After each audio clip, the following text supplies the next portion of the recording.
Assalamualaikum. Ada yang pengen tahu ya, kenapa pakar-pakar bilang munculnya bakar lemak kencang dan autofagi itu bisa beda-beda tiap orang, walaupun praktek fasting yang sama. Hmm, Mekanisme yang bikin beda kayak apa sih? Bisa nggak sih lebih detail? Nah, ini izin agak mengulang. Dulu udah pernah, tapi kan belum semua nonton yang itu ya. Lagi pula yang jadul itu rada bertele-tele sih. Sekarang coba kita ringkas. Kalau secara garis besarnya, jawaban singkatnya nih, yang bikin beda-beda setiap orang, itu karena pertama, bakat genetiknya, orang unik, ini udah jelas. Kedua, level stresnya itu juga beda-beda, ini pun jelas. Dan kalau hormon stres meninggi, bakar lemak dan autofagi itu bisa stop atau kehambat. Tiganya, kondisi metabolismenya juga beda-beda. Ada yang lemot slow, karena terganggu resistensi insulin, dan seterusnya. Sebaliknya ada yang sudah fat adapted gitu, adaptasi bakar lemak, karena disiplin diet tertentu. Nah, tengahnya itu ada yang normal. Tapi ada yang secara genetiknya mirip-mirip, level stresnya juga sama-sama normal, metabolisme sama-sama normal, itu tetap kemunculan bakar lemaknya dan autofaginya. Menurut seorang pakar itu bisa beda. Apa itu benar? Ya, bisa benar aja sih. Karena ada faktor keempat, yaitu kondisi pendahuluannya. Sebelum fasting itu kayak apa? Bahkan orangnya dia juga. Hari-hari selama Ramadan, kalau buka sahurnya tiap hari beda-beda, terus menu dan polanya itu juga beda-beda. Bisa dapat autofagi dan bakar lemak kencangnya itu pun beda-beda. Itu kalau jawaban singkatnya. Terus kalau ingin tahu lebih detail, ingin lebih step by step, ini nih. Coba saya ringkaskan video yang dulu terkait proses anabolik dan katabolik di tubuh kita. Dari situ insya Allah kita lebih gamblang kenapa menuju bakar lemak itu cenderung bisa lebih lama. Assalamualaikum. Orang sering guyonan. Habis makan kenyang, yuk kita puterin mall lagi bakar lemak. Nah, ini nggak akan terjadi. Wajar lah ya, wong namanya guyonan. Ibarat urusan bank, itu ada proses penyetoran uang, ada proses penarikan. Kalau pas penarikan kita nggak bisa nyetor, kalau pas penyetoran kita nggak bisa narik. Tubuh kita ini sama. Ada saatnya fase anabolik, penyetoran, ada saatnya fase katabolik, penarikan. Kalau habis makan itu anabolik, nggak akan ada pembakaran lemak, pembongkaran cadangan energi, itu adanya kalau pas fasenya katabolik. Kalau ingin kurus, pas ke mall perut kosong, ngider aja dulu, baru makan. Sebaliknya kalau nggak mau kurus, jangan langsung ngider, mending makan dulu. Olahraga pagi juga sama. Kadang ada yang bangun pagi itu, walau perut kosong semalaman, kadar gulanya tetap tinggi. Ini masalah resistensi insulin harus diatasi dulu. Kalau enggak, pembakaran lemak juga tetap error. Sedikit disclaimer, bahasan kita ini buat yang normal lah ya utamanya. Setelah kita makan, asupan diproses dan dialirkan ke dalam tubuh. Secara garis besarnya urusannya dua. Pertama, pengelolaan energi. Kedua, pengelolaan bahan-bahan material.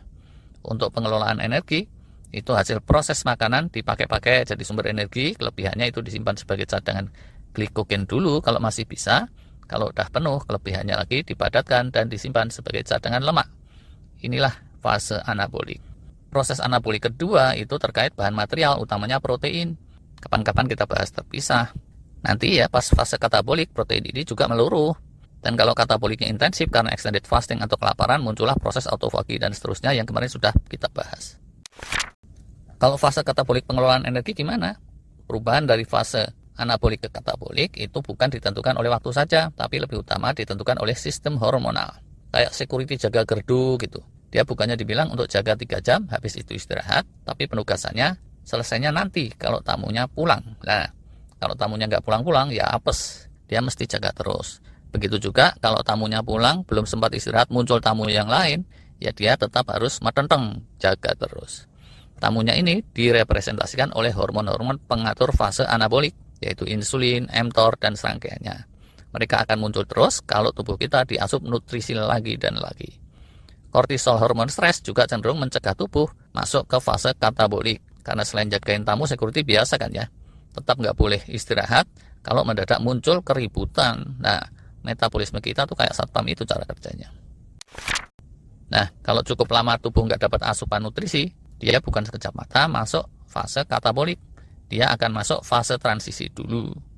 Dia akan munculkan sinyal-sinyal saat fase transisi ini. Ada sinyal rasa lapar, perut berasa kosong, dan seterusnya. Kalau pas fase transisi kita makan lagi, balik lagi lah ke fase anabolik, transisinya di cancel. Tapi, kalau sudah lama kosong nggak dikasih-kasih makan juga, tubuh kita bukannya juga, tapi beralih ke fase katabolik. Gampang dipahami kan ya? Insya Allah. Kalau lama nggak hujan, ya artinya kita masuk musim kemarau, gitulah ibaratnya. Di musim katabolik atau musim kemarau ini, tubuh kita cerdas, nyadar sumurnya mengering, dia pakailah tanduk cadangan air, diambil energi dari sumber cadangan, itu pun tidak langsung bakar lemak juga. Cadangan energi yang pertama dibongkar saat fase katabolik itu glikogen yang merupakan cadangan cepat. Wajar kan ya? Begitu duit yang nyelip di kemben habis, mak-mak pertamanya ngambil di celengan dulu yang di bawah kasur dan bukannya langsung nyairin deposito dolarnya tadi atau menggadaikan lemari.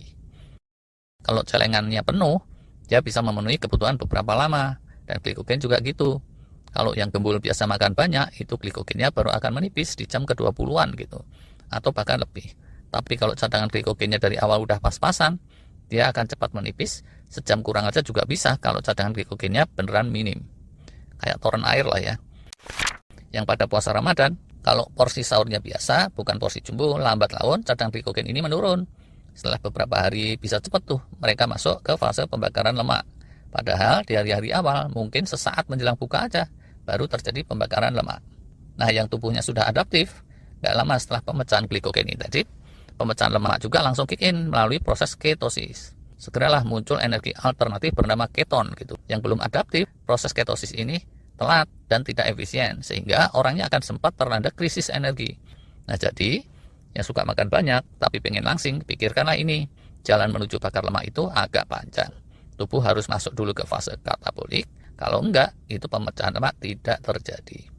Syarat kedua, sudah masuk pun ke fase katabolik, pemecahan lemak atau ketosis ini juga nggak akan segera terjadi selama persediaan glikogen masih full. Kalau tubuh sudah adaptasi, dia ini antisipatif. Nggak lama setelah bongkar glikogen, dia mulai memecah lemak, jadi nggak sempat krisis. Tapi kalau tidak dibiasakan, krisis ini bisa lumayan mengganggu dan bikin orang enggan untuk meraktekin puasa atau fasting, khususnya di awal-awalnya, saat tubuh belum adaptasi. Tapi gimana lagi, hidup ini memang ujian. Hanya yang siap untuk bersakit-sakit dahulu, bersenang-senang kemudian, yang bakalan lulus. Walau alam bisa. Nah, oke deh. Di samping yang ini, kita kemarin juga udah gambarin serba ringkas terkait sel lemak, yang merupakan sel hidup. Untuk apa-apanya tentu perlu waktu. Semoga sekarang lebih jelas ya, kenapa bakar lemak itu alias proses ketosis kemunculannya bisa belibet dan lama. Sedangkan ngegasnya autofagi itu bahkan bisa lebih lama lagi, karena umumnya kalau via fasting itu autofagi baru muncul setelah ketosisnya muncul dan mTOR 4B-nya mereda berganti dengan AMPK 4B yang mengindikasikan kekurangan biomaterial di tubuh kita. Oke, buat yang bertanya-tanya semoga ini cukup menjawab. Terima kasih.